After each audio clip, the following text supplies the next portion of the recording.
अस्सलामुअलैकुम वरहमतुल्लाहि वबरकातुहू। प्यारे बच्चों, आज के इस वीडियो में हम लोग ये देखने वाले हैं कि हमारी जो डायरी आई है उसमें क्या क्या लिखना है और उसका इस्तेमाल पूरे साल भर किस तरह से करना है। बहुत सारे बच्चे कंफ्यूज थे इसके ताल्लुक से, इसीलिए मैं ये वीडियो बना रहा हूँ। तो जो फर्स्ट पेज है इसका, उस पर हम लोग को बृहन-मुंबई महानगर पालिका शिक्षण विभाग लिखा हुआ दिखाई देता है। इसके अलावा माज़ी दैनंदिनी सन 2024-2025 लिखा हुआ दिखाई देता है और पीछे जो हमारा हेड ऑफिस है बीएमसी का, जो मुख्यालय है, उसकी तस्वीर दिखती है। अब यहाँ पर देखिए, विद्यार्थी नाम मतलब आपको पूरा नाम लिखना है अपना।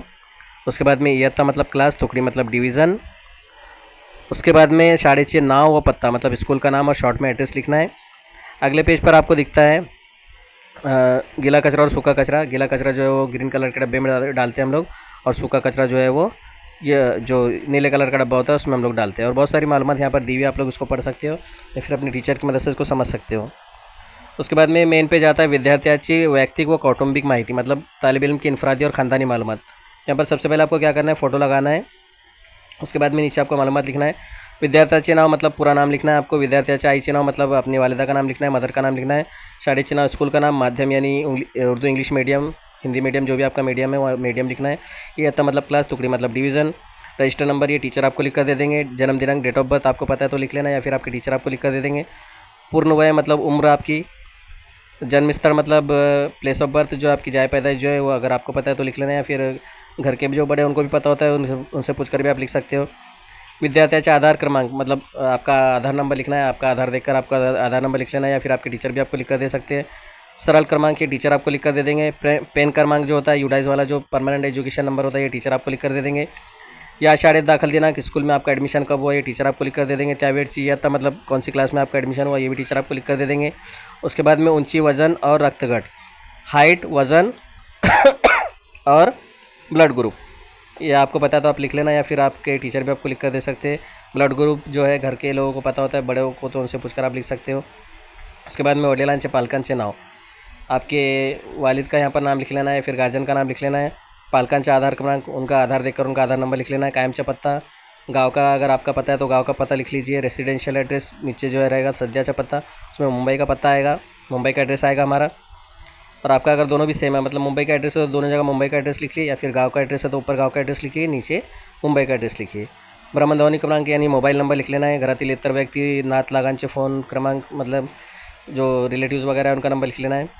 उसके बाद में नेक्स्ट पेज पर आपको शिक्षण प्रेरक दिखते हैं यहाँ पर, मतलब प्रेरक मतलब प्रेरणा देने वाले, तालीम की प्रेरणा देने वाले, तालीम की तरफ राग़िब करने वाले लोग, उनकी तस्वीरें यहाँ पर दी हुई है। सावित्रीबाई फुले है, ज्योतिबा फुले है, डॉक्टर सर्वपल्ली राधाकृष्णन है, डॉक्टर एपीजे अब्दुल कलाम है। उनके बारे में बहुत सारी मालूमात दी हुई है, उनके विचार दिए हुए, तो आप इसको पढ़ सकते हो, पढ़कर समझ सकते हो, या फिर टीचर की मदद से इसको समझ सकते हो।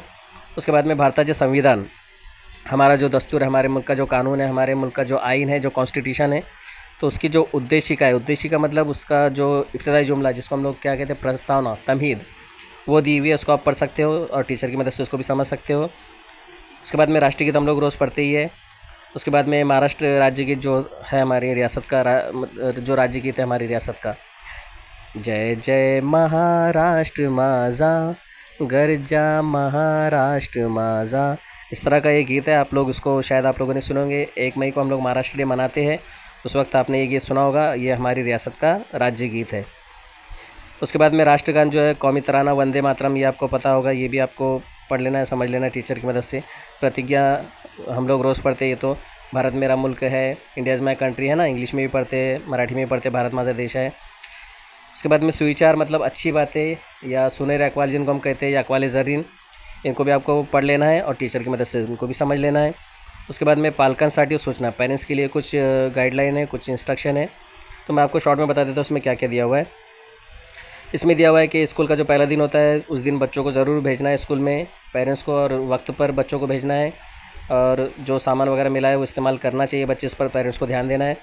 इसके अलावा बच्चा अगर किसी वजह से गैरहाजिर रहता है तो टीचर्स को बता देना है, और पूरे यूनिफॉर्म के साथ में जो है रोज़ाना स्कूल में भेजना है बच्चों को।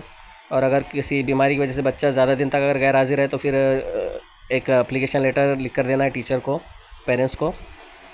इसके अलावा जो मीटिंग वगैरह होती है स्कूल में उसमें हाजिर रहना है पेरेंट्स को। इसके अलावा बच्चों की पढ़ाई पर ज़्यादा ध्यान देना है, बच्चों के खाने पीने पर ज़्यादा ध्यान देना है।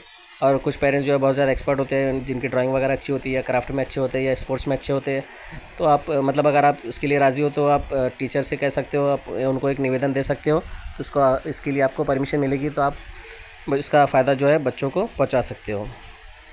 उसके बाद में विद्यार्थ्यांसाठी मार्गदर्शक सूचनाएं, कुछ गाइडलाइन बच्चों के लिए। अब इसमें दिया हुआ है कि वक्त पर बच्चों को स्कूल आना है, पूरे यूनिफॉर्म के साथ में स्कूल आना है, और साफ़ सुथरा लिबास वगैरह पहन कर आना है, अपने आसपास के माहौल को साफ़ सुथरा रखना है, और जो रेसेस होती है, लंच ब्रेक जो होता है, उसमें पहले खाना खाने से पहले हाथ धोना है अच्छे तरीके से। इसके अलावा पानी का मुनासिब इस्तेमाल करना है, बिजली का मुनासिब इस्तेमाल करना है, जहाँ ज़रूरत हो वहीं पर इस्तेमाल करना है, बिला ज़रूरत ये सब चीज़ें जो इस्तेमाल नहीं करना है। इसके अलावा जो मुख्तलिफ़ किस्म के कार्यक्रम उपक्रम होते हैं स्कूल में, उनमें पार्टिसिपेट करना है। इसके अलावा जो होमवर्क वगैरह दिया जाता है या क्लास वर्क दिया जाता है वो कंप्लीट करना है अच्छे से वक्त पर। इसके अलावा जो खुली चीज़ें होती है बाज़ार वगैरह में, दुकानों वगैरह पर जो मिलती है, वो नहीं खाना है। तंबाकू गुटखा वगैरह जो है ये खाने से परहेज़ करना चाहिए, जिससे हमारी सेहत को नुकसान हो सकता है। इसके अलावा प्लास्टिक का इस्तेमाल नहीं करना है, और ये जो दैनंदिन जो डायरी है उसका इस्तेमाल करना है। इसके अलावा यहाँ पर कुछ हेल्पलाइन नंबर दिए हुए हैं, जैसे पुलिस का हेल्पलाइन नंबर है, फायर ब्रिगेड का है, इमरजेंसी है, चाइल्ड लाइन हेल्पलाइन नंबर है, और एम्बुलेंस का हेल्पलाइन नंबर दिया हुआ है। उसके बाद में आगे दिया हुआ है कि जो उर्दू, हिंदी, मराठी, इंग्लिश, तमिल, तेलुगु, गुजराती वगैरह जो 8 मीडियम है हमारे बीएमसी में, तो उनमें कितने कितने बच्चे, कितने लड़के हैं, कितने लड़कियां हैं, उनकी तादाद यहाँ पर दी हुई है। सीबीएसई के स्कूल कितने हैं उनकी तादाद है, उसमें कितने बच्चे पढ़ते हैं उनकी तादाद है, बालवाड़ी के कितने सेक्शन है उनकी मालूमात दी हुई, कितने बच्चे पढ़ते हैं, सब मालूमात दी हुई, आप पढ़ लेना, समझ लेना इसको। उसके बाद में जो उपक्रम और कार्यक्रम जो है साल भर आयोजित किए जाते हैं हमारे बीएमसी की तरफ से, उनकी मालूमात दी हुई है। इसके अलावा जो स्पोर्ट्स वगैरह होते हैं, कंपटीशन होते हैं, ड्राइंग कंपटीशन होता है, इसके अलावा क्राफ्ट का कंपटीशन होता है, संगीत का कंपटीशन होता है, स्पोर्ट्स होते हैं, तो मंथ वाइज कौन कौन से स्पोर्ट्स होते हैं या कौन कौन से कंपटीशन होते हैं उनकी पूरी लिस्ट दी हुई है, ये भी आप पढ़कर समझ लेना टीचर की मदद से। उसके बाद में अगर आपने किसी कंपटीशन में पार्टिसिपेट किया है, जैसे बच्चे करते रहते हैं ड्राइंग कंपटीशन में, क्राफ्ट के कंपटीशन में, संगीत के कंपटीशन में, स्पोर्ट्स वगैरह में, तो आपको वहाँ पर वो डेट लिखना है, कौन से कंपटीशन में आपने पार्टिसिपेट किया उसका नाम लिखना है, और आपका एक्सपीरियंस कैसा रहा उस कंपटीशन को लेकर वो यहाँ पर शॉर्ट में लिखना है। उसके बाद में माजी आवड़, माजे छंद, माजे आवड़ते विषय, मेरी पसंद, मेरा मशगला और मेरा ये पसंदीदा मजमून, उसके बारे में शॉर्ट में यहाँ पर लिख लेना है। उसके बाद में यशवंत विद्यार्थियों के यहाँ पर नाम दिए हुए हैं, सॉरी नाम नहीं, तादाद दी हुई है, जो स्कॉलरशिप होती है ना, 5वीं और 8वीं में जो स्कॉलरशिप होती है, तो पिछले साल की तादाद यहाँ पर दी हुई है कि कितने बच्चों ने पार्टिसिपेट किया था और कितने बच्चे मेरिट में आए हैं, कौन कौन से मीडियम के वो बच्चे हैं, और उनका कितना कितना परसेंटेज बना है, और बच्चों के नाम भी यहाँ पर दिए हुए हैं, तो आप इसको पढ़ लेना, ठीक है। उसके बाद में जो क्राफ्ट कंपटीशन है उसमें कितने कितने बच्चों ने पार्टिसिपेट किया है, कितने बच्चे सक्सेसफुल हुए हैं, उनकी तादाद दी हुई है। इसके अलावा स्काउट गाइड जो होता है उसमें कितने बच्चे राज्य पुरस्कार प्राप्त हुए हैं, कितने बच्चे राष्ट्रपति पुरस्कार प्राप्त हुए हैं, उनकी तादाद दी हुई है। इसके अलावा ओलंपियाड के बच्चों की तादाद दी हुई है, कितने बच्चों ने पार्टिसिपेट किया, कितने बच्चे कामयाब हुए। इसके अलावा ड्राइंग कंपटीशन के ताल्लुक से दिया हुआ है, और ऐसे ही बहुत सारे कंपटीशन के ताल्लुक से यहाँ पर मालूमात दी हुई है, तो आप पढ़कर इसको समझ लेना टीचर की मदद से, आपको टीचर समझा देंगे। उसके बाद में साल भर की जो छुट्टियां हमारी, उनके यहाँ पर पूरी लिस्ट दी हुई है। अभी जो 2024-25 चल रहा है उसकी छुट्टियां यहाँ पर दी हुई है।